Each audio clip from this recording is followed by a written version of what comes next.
భూమాత ఒడి చేరి నా భారం దించావా, చూస్తూనే చేజారి ఎదకోతే పెంచావా, నీ డాడీ రెక్కలు విరిచావా, మెట్టింటికి పంపేదాకాగలేక మట్టింటికి వెళ్ళిపోయావా శాశ్వతంగా.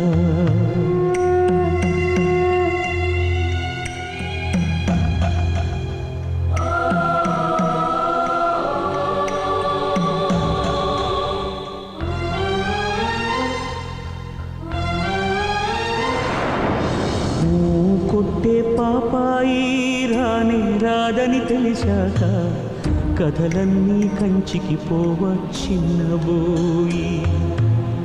పడుకోవేమంటూ ఎప్పుడైనా నిన్ను కసిరానా,